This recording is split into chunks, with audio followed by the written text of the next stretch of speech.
personne, Kwasi Amoué, les baoulés là des... Bref, Kwasi Amoué qui nous dit, pensez-vous du cumul de postes? Ah ouais.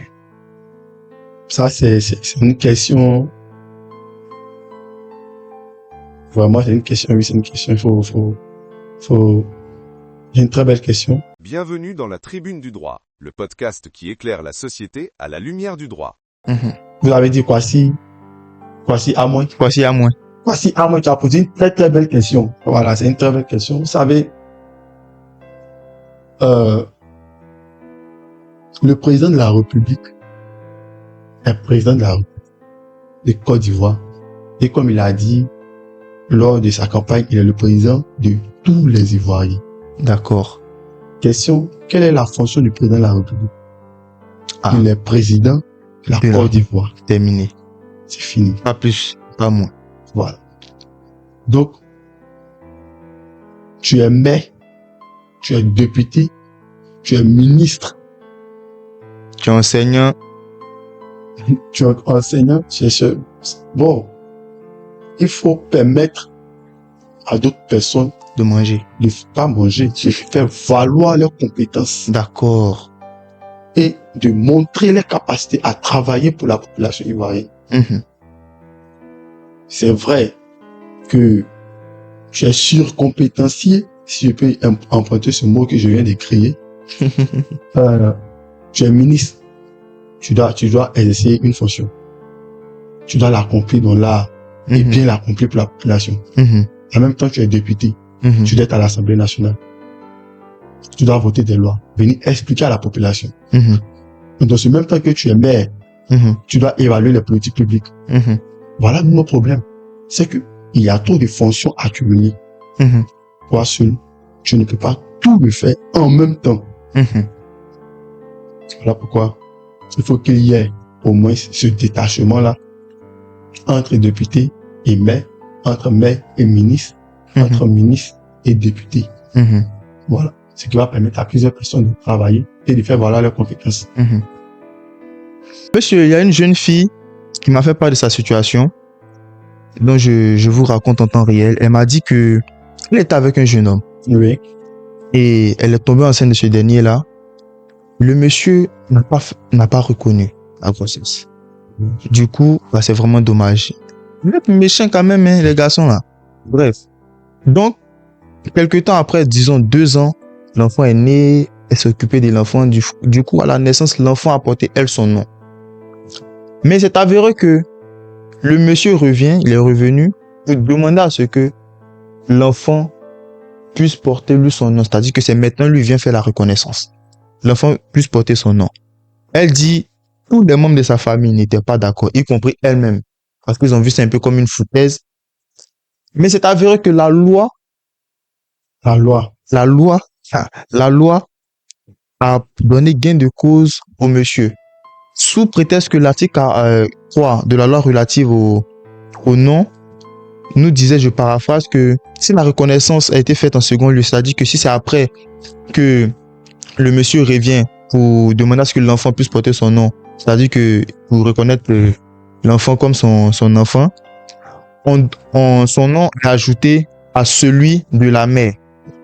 Et donc, c'est sur le coup de cet article-là que l'enfant également a pris le nom, par ordre de justice, a pris le nom du monsieur. Donc, il aimerait savoir, si vous êtes député, si vous arrivez à l'hémicycle, dans un premier temps, quel est votre positionnement sur la question? Pensez-vous que c'est normal?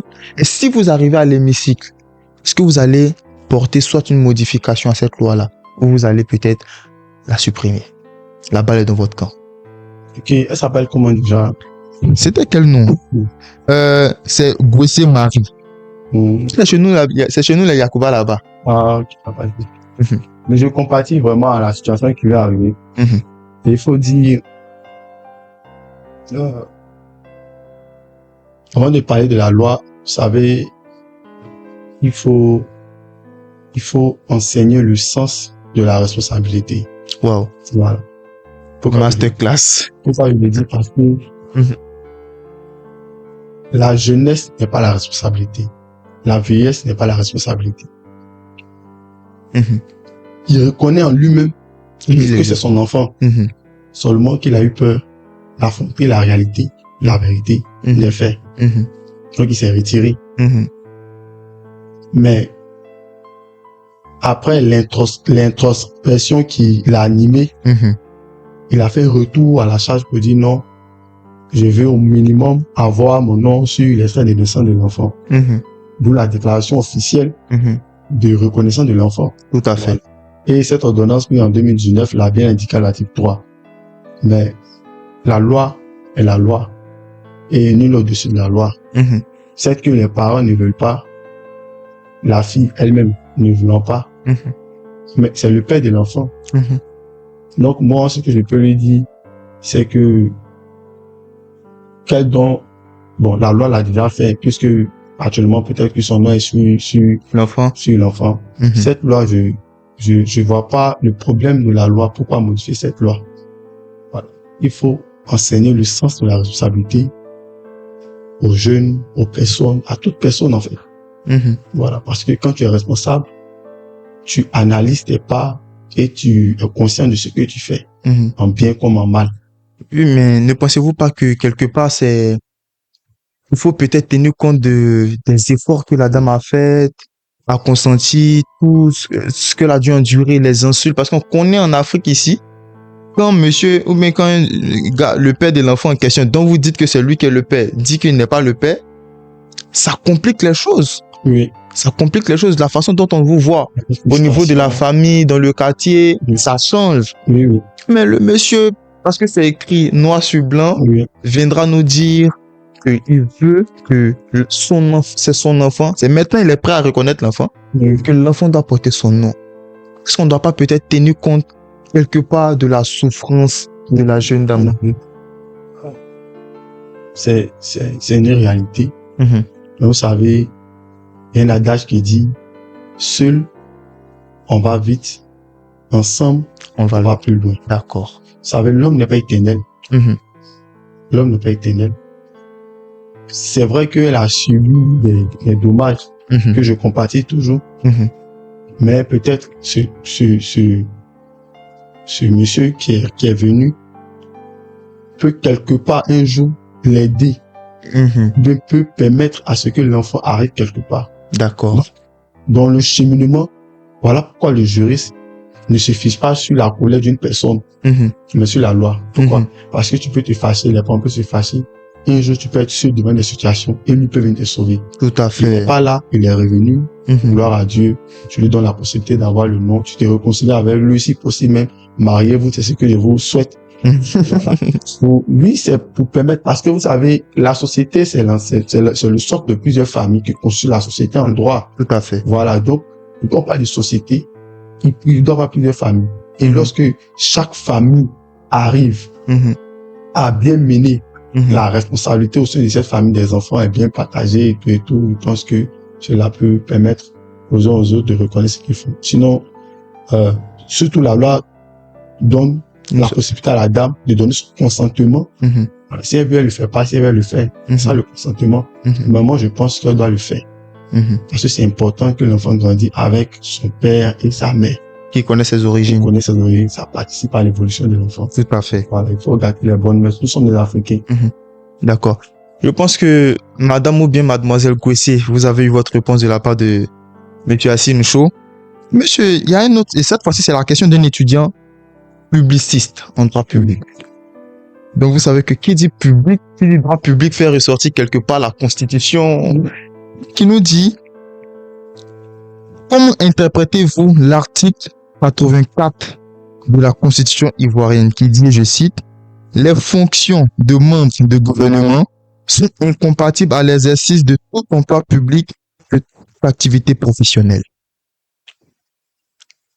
Les fonctions de membres de gouvernement sont incompatibles avec l'exercice de tout emploi public et de toute activité professionnelle.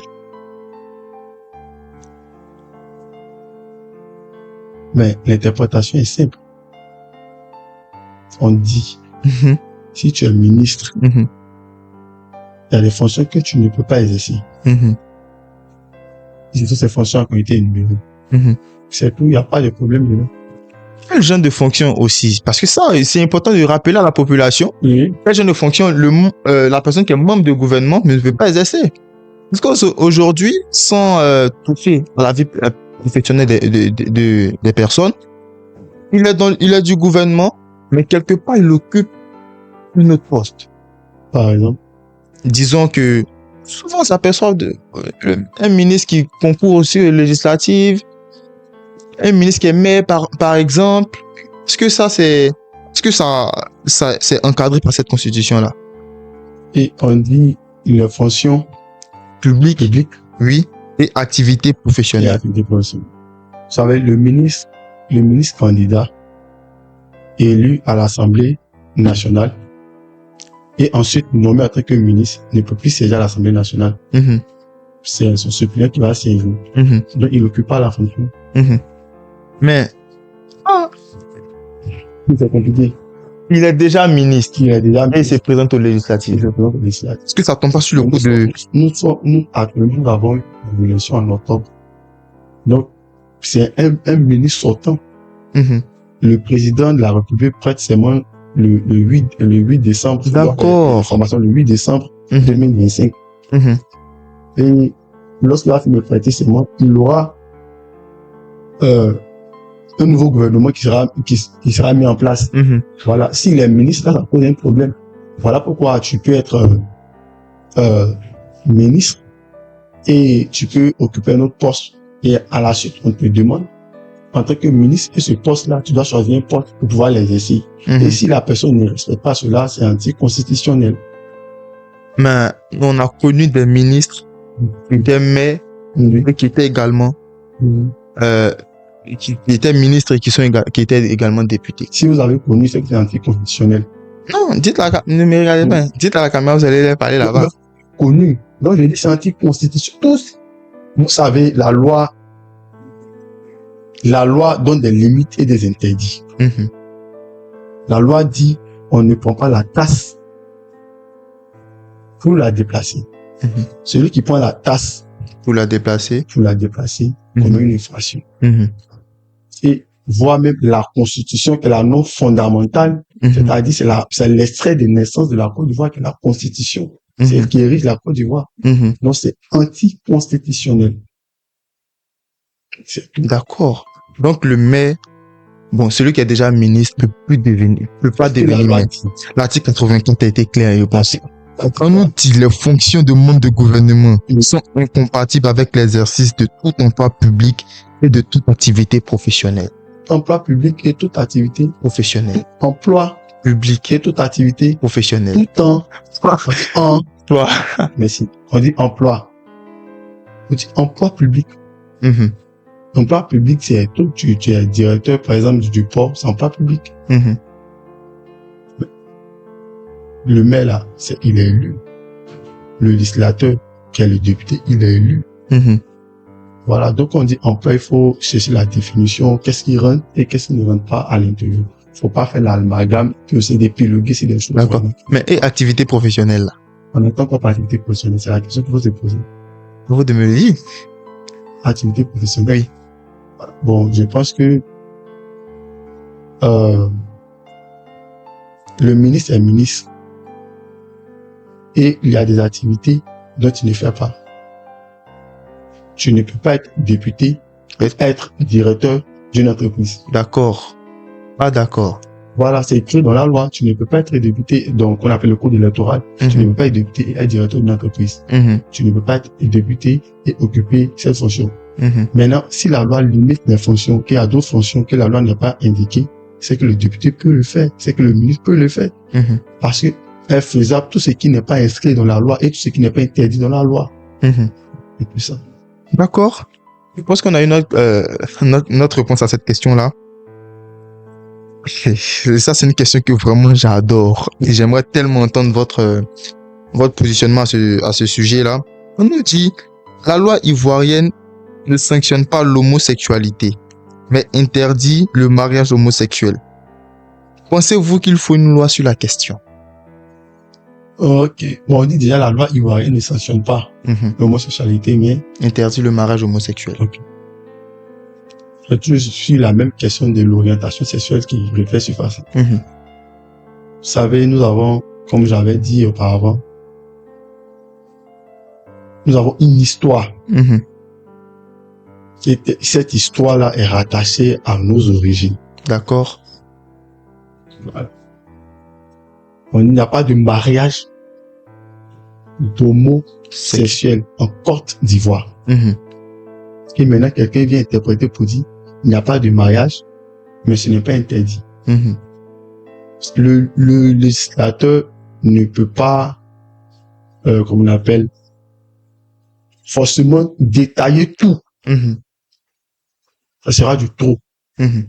Mais dans l'interprétation, ça devient encore plus, ça devient tangible. Pourquoi je le dis? C'est-à-dire, si le mariage homosexuel est Interdit. interdit, Pourquoi pratiquer donc? pourquoi pratiquer donc? Question. Le législateur a interdit la finalité. C'est Pourquoi? vous qui voulez députer pour aller jusqu'à la finalité, mais on te dit la finalité est interdite. On te dit non, la corruption est interdite. Mais tu viens, tu dis non, non, on dit la corruption est interdite. Non, c'est interdit. La procédure qui suit jusqu'à arriver à la corruption, cette procédure est interdite. Voilà. Maintenant, si, Mhm. vous savez, je suis un homme. Moi, je suis né dans les années 80. Lui, il est né en 98. Dans les Mhm. années 98. Je nais, je vois mon père et ma mère. Fusion d'un homme et d'une femme qui donne un homme. Mhm. Mais je suis cette continuité-là. Parce que si deux hommes vont ensemble, est-ce que Il y aura quelque il chose. y aura quelque chose? Ah. Non. Non. Si deux femmes vont ensemble, Mhm. est-ce que il y aura encore quelque chose pour création? Mhm. Donc, ce sont des questions vraiment sensibles. Et nous avons notre culture, nous avons nos mœurs que nous devons suivre. Et moi, vraiment, ce que j'ai vu dès ma naissance, c'est que j'ai une mère, que j'ai un père. Mhm. Et l'extrait de naissance même me l'a dit. Mhm. On dit nom du père Nom de la mère. et nom de la mère. Il serait si mon extrait de naissance. On n'a pas dit nom du père, nom de la mère, nom de la mère. Mhm. Donc, moi, je pense que il y a certains débats qui ne doivent même pas franchir même le seuil d'une table. Mhm. Parce que ces débats-là vraiment créent de la psychose. Mais la préoccupation des populations, c'est quoi? C'est que Oui. une chose, si la finalité est interdite, Oui. pourquoi pas, ça coûte quoi de se prononcer directement sur le processus qui amène à la finalité? C'est ça. C'est ça le vrai problème. Parce que si on interdit le vol Oui. et que la tentative de vol Oui. est sanctionnée par le code pénal, ça prend combien de temps de se prononcer sur la question? Vous savez, le code pénal que vous avez abordé a dit que la tentative est punissable. Oui. Bon, c'est vrai, il y a des conditions, mais la tentative est punissable. Mhm. Donc, je te dis qu'il faut même pas y penser même. Mhm. Voilà. Mais le problème, c'est que j'emprunte des expressions de certaines personnes que j'apprécie beaucoup qui disent que il y a un silence juridique à ce niveau-là. Bon, le silence juridique n'existe pas. Pourquoi je le dis? Mm. Si, par définition du mariage, quand on prend la définition du mariage, on s'aperçoit automatiquement que le mariage des homosexuels est interdit. Oui. Parce qu'on nous dit dans la loi sur le mariage que c'est l'union entre un homme et une femme. Oui. Ça a été précisé. Mais, quelque part, la pratique de l'homosexualité, la personne veut juste comprendre. Pensez-vous qu'il faut une loi Mhm. soit autorisée ou soit interdite? Ok. Juste, vous avez abordé la loi en disant, c'est le mariage entre un homme et une femme. Mhm. Vous savez qu'il y a des modifications maintenant. Non? Oui. Il y a des hommes qui se transforment en femmes. Oui, oui. Mais tu ne sais pas que c'est une femme. Mhm. Parce que c'est identique. Mhm. Moi, tu t'es marié avec, bon, je sais pas, il y a du sur, mais cette dernière, qu'en est-il? Mhm. Donc, vraiment, c'est des trucs qu'il faut qu'il y ait un débat Mhm. national, Mhm. comme je l'ai dit, Mhm. un débat national. Voilà, sur ces genre de questions-là, pour trancher la position de l'Africain. Mhm. Parce que l'Africain se reconnaît d'abord par l'homme et par la femme. Mhm. Voilà. C'est ça qui est la nature. La nature même nous enseigne. Il y a la journée, il y a la soirée. C'est un oui, c'est un non. Voilà. Même pour avoir la lumière, bonne plus, bonne moins. Positif, négatif. Il faut pas mélanger les choses, il faut retenir nos fondamentaux. Fondamentaux veut que ça soit un homme, pour moi, un homme et une femme. Il faut respecter cela. D'accord. Je pense qu'on a épluché donc cette question-là. Et la question suivante, monsieur, je peux vous garantir qu'elle est très pertinente. Pensez-vous que les députés ou les maires doivent avoir une loi les interdisant de vivre hors de leur localité? Hors de leur localité? Oui. Ils doivent vivre dans leur localité, mais souvent, le député ou le maire est appelé à aller chercher des opportunités pour sa localité. Non, monsieur, parce qu'il y a chercher des opportunités, ça, c'est-à-dire que vous êtes en service. Oui, oui. On est tous d'accord que si aujourd'hui vous êtes le député d'Adzopé par la grâce de Dieu, oui, vous serez amené, par exemple, à partir jusqu'à Mans pour chercher des opportunités. Oui. Mais la question dont on mentionne ici, c'est l'habitation. Oui.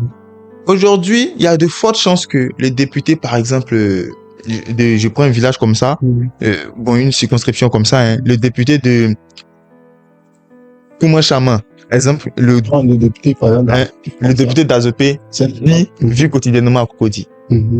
À sa maison, à son domicile à Cocody. Sa famille à Cocody. Lui-même, il est constamment à Cocody. Est-ce que vous ne pensez pas qu'il y a une loi qui doit réglementer cela? Par exemple, vous qui êtes député, vous ne devez pas avoir, n'est-ce pas, un autre lieu qui fait office de domicile que votre localité. Oui, pas de souci. Quand il s'agit de la vie politique, il faut poser des questions pertinentes qui touchent en réalité l'avenir et le devenir de la population. On prend un exemple, un député Is qui vit à Koumassi. Or, il est le député de la commune d'Adzopé. Et puis ce député est le meilleur député qui fait mieux son travail. Et il y a un député Is, un député Y qui vit à Adzopé et qui ne sert à rien. Il ne fait pas son travail. Quel député va le choisir? Celui de Koumassi? Celui de Koumassi. Donc, c'est vrai, il y a d'autres qui se sentent dans le désir de vivre avec le député parce qu'on l'a élu, il doit rester. Mais je pense que moi, ma pensée, mon objectif, c'est sur le travail que le député fait. Pas là où il vit. Si le député peut créer de l'employabilité pour la jeunesse d'Adzopé qui vit à Paris, moi, ça me cause pas de problème. Si le député peut permettre l'autonomisation des femmes à Adzopé, qui est là à Washington, ça me cause pas de problème. Nous, on a des réels problèmes qu'on veut relever. C'est pas là où il vit qu'il y a le problème. D'accord. Mais, ce député-là aussi doit passer des temps à Adzopé. Parce que pour connaître la réalité de la population, il faut être à la population. Moi, j'ai vécu à Adzopé. J'ai fréquenté Adzopé. J'ai dormi à Adzopé. J'ai vu les vacances, je vais à Adzopé. Digne fils d'Adzopé. Digne fils d'Adzopé. J'ai fait Tago, j'ai fait le lycée d'Adzopé. Même mes primaires, mais j'ai fait ça même à Nangué dans un village. Et je viens, pendant mon cursus universitaire, je viens ici, je finis les vacances, je me renseigne un peu, je vais voir les villes, qu'est-ce qui est développé, qu'est-ce qui n'est pas développé, qu'est-ce qui manque à Adzopé. Je prends qu'on appelle mon cahier de notes, je note tout, je retourne à Adzopé, j'essaie de voir un peu qu'est-ce qu'il n'y a pas, la mentalité, qu'est-ce qui est développé, qu'est-ce qui n'est pas développé, qu'est-ce qu'on peut apporter en tant que jeune. Je faisais ça tout le temps, je faisais des allers-retours. Voilà pourquoi quand j'arrive à Adzopé, les gens me connaissent. Je dis le nom de mon père à ma femme, à la grande famille entière, Assine Shaw, tout le monde le connaît. Je dis le nom de mon tuteur, qu'on appelle Papa Nicolas, Adon Julien, mes parents qui m'ont élevé. Je dis le nom, mais tout le monde me reconnaît parce qu'on dit, mais il est là, il a fréquenté. La jeunesse me reconnaît, la jeunesse me connaît. Parce que je suis à Adzopé. J'ai vécu à Adzopé. J'ai une relation avec Adzopé. Mais pas pourtant, puisque je ne dois pas aller à l'extérieur pour aller prendre une nouvelle connaissance, une nouvelle manière de voir, une nouvelle vision pour apporter à la ville d'Adzopé en tant que législateur. Voilà, donc, c'est que le député doit plus rester dans sa commune, sa circonscription, mais aussi doit aussi sortir de la circonscription pour aller chercher on appelle des opportunités aussi pour sa circonscription. Surtout être aussi en harmonie avec le maire de sa commune. D'accord. Et je comprends parfaitement ce que vous avez eu à dire. Maintenant, toutefois, pensez-vous que les députés doivent impérativement, sinon doivent consulter leur population avant même de voter une loi? Impérativement, je trouve que même c'est pas bien dit, c'est obligatoire. D'accord. Moi, c'est la même chose, hein, mais c'est obligatoire. Vous savez, aujourd'hui, nous avons 14 institutions en Côte d'Ivoire. Et parmi ces 14 institutions en Côte d'Ivoire, il y a la Chambre des rois. C'est à dessein que le président de la République l'a fait. Donc, moi, assis, élu en tant que député, d'abord, je vais près de la population. Quand je parle de la population, il faut diviser la population. On va voir les chefs de chaque quartier, le chef central d'Adzopé, échanger. Voici une loi que on veut proposer. On échange avec la communauté d'Adzopé. Et lorsque tout le monde a compris la loi, on vient en plus d'Adzopé placer cette loi sur nos pages, maintenant les pages Facebook, tout. Parce que la loi, c'est vrai, tu as échangé avec ta circonscription. Mais ça concerne les Ivoiriens. Le député de la nation. Tout à fait. Parce que la loi est imputable à tout le monde. Tout le monde. Mais le député de la nation. C'est quand tu viens, tu exposes cette loi. Voilà pourquoi nous on veut proposer que l'échange pas en plénière soit public. Permettre à tout le monde, ceux qui ne sont pas d'Adzopé, d'au moins se comprendre de voir c'est quelle loi que le député d'Adzopé est venu proposer, par exemple. Pour permettre à tout le monde d'avoir connaissance de cette loi-là. Sinon, il faut consulter ta base. Parce qu'en réalité, comme je l'avais dit, tu es un délégué. Et lorsque une loi a été proposée par l'administration, par qu'on appelle un projet de loi venant du gouvernement, cette loi aussi, tu prends cette loi, tu répares dans ta circonscription pour expliquer à la population, voici cette loi. Pour cela, tu fais une permanence. Moi, dans la région de la mer à Adzopé, précisément dans la commune d'Adzopé, il n'y a pas de permanence. Il faut avoir une permanence pour permettre à la population de déposer des courriers, pour permettre à la population de venir échanger avec le député. Tu dois écouter. C'est en écoutant que tu connais la réalité. C'est en voyant que tu peux comprendre. Tout à fait. Voilà, donc c'est comme ça. D'accord. Monsieur, c'est une chaîne de télé ivoirienne. Un monsieur a eu à dire, et je cite, que nos députés sont trop à l'aise. Voilà pourquoi ils sont déconnectés de la réalité sociale de la population. Quel commentaire faites-vous de cela? Nos députés sont trop à l'aise. Voilà pourquoi ils sont déconnectés de la réalité sociale. Non, c'est pas, vous savez, ce n'est pas le confort du député qui est un problème. Quand vous êtes candidat à une élection, comme les élections législatives, vous avez une vision législative avec un programme législatif. Et quand vous exposez votre programme législatif, la population qui se reconnaît dans la personne que vous incarnez, dans ce programme que vous incarnez, cette population, ils vont te voter. Et quand ils finissent de te voter maintenant, tu dois travailler pour ta population. Maintenant, si on te vote que tu ne fais pas ton travail, ça devient compliqué. Parce que tu as présenté un programme, ils ont adopté le programme, et tu ne regardes plus le programme. Voilà pourquoi on peut dire que nous sommes à l'aise. Voilà. Donc, c'est parce que tu te sens et tu te reconnais dans la réalité de la population que la population t'a choisi pour le représenter. Tout à fait. Parce que, tu as identifié les problèmes, tu as remarqué les problèmes et tu as trouvé des solutions. Comme tu es le mieux placé, pas le plus sachant, le mieux placé qui a su identifier et pense pouvoir proposer. Voilà pourquoi on te met devant. Donc, confortablement, bien assis à l'Assemblée nationale, tu dois défendre la population. C'est pour défendre cette population-là que tu as des indemnités, on te donne la possibilité de prendre un véhicule, de faire tout, parce que ce véhicule-là doit te servir de tourner, de quitter ta circonscription et revenir à l'Assemblée nationale pour travailler et de repartir. Si le travail est bien fait, la population ne va jamais régner un député qui ne travaille bien. jamais. Au plus grand jamais. D'accord. Voilà, il faut bien faire le travail pour la population. D'accord. Monsieur, je pense que nous tirons vers la fin de notre rendez-vous.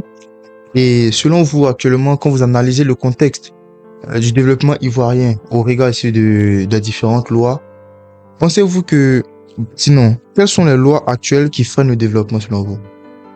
Y en a-t-il? Bon, il n'y a pas de loi qui freine, puisque les lois sont prises pour pouvoir développer le pays. Voilà. Mais il peut y avoir des lois qui sont floues, ambiguës. Il faut amender pour pouvoir modifier ces lois-là, pour permettre aux populations de mieux comprendre. Voilà. Il faut plus de transparence. Il faut plus de transparence. Donc, je pense qu'il n'y a pas de loi qui freine un pays. D'accord. Monsieur, je pense qu'on va terminer sur cette dernière question en une seule phrase. Comment résumer votre vision légiférer pour le développement? Légiférer pour le développement, je pourrais dire que c'est agir pour la confiance, la transparence et l'espoir pour une population, afin d'avoir confiance aux législateurs, pour ne pas les députés qu'ils ont élus à l'Assemblée nationale. D'accord. Bon, monsieur Assine Cho, merci. Comme c'est une tradition chez moi, vous allez regarder la caméra, vous allez vous adresser pas seulement au peuple d'Azopé, mais également en disant à toute la Côte d'Ivoire qui vous voulez être député de la nation, comme on le dit. Je pense que, voilà, vous allez vous adresser à l'autre. Merci beaucoup pour cette opportunité. D'abord, je m'adresse en particulier à la population d'Azopé, dont je suis l'un des fils. Dieu voulant, votre fils est candidat.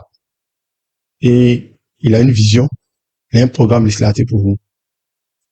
Donc, j'invite toute la population d'Azopé, toute la jeunesse, toutes les mamans, les papas, à voter assis pour un renouveau, pour agir pour Azopé. N'oubliez pas les mains. Donc, n'oubliez pas d'aller me voter. En général, pour la Côte d'Ivoire,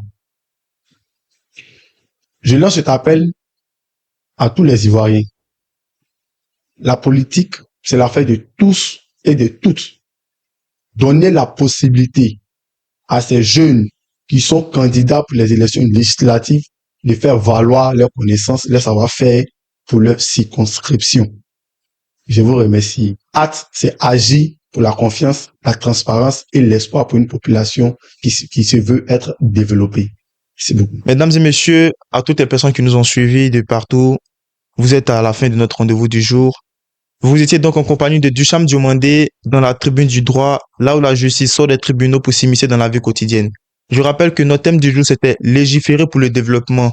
Quelles sont donc ces lois-là qui pourraient participer, bien évidemment, au développement des populations? Et donc, pour cette rencontre, nous étions avec, si vous me le permettez, l'honorable par la grâce de Dieu, voilà, Dieu voulant, l'honorable monsieur Assine Cho, candidat aux élections législatives dans la commune d'Azopé. Je tiens à rappeler que notre podcast est d'ordre juridique, mais qui dit politique, dit droit également, vu que les deux se chevauchent quelque part. Je suis apolitique, je ne prends pas de parti, c'est juste mon travail que je suis en train de faire. Abonnez-vous, restez connectés et sur ce, on se dit à très bientôt pour un nouveau numéro de la Tribune du Droit. Merci.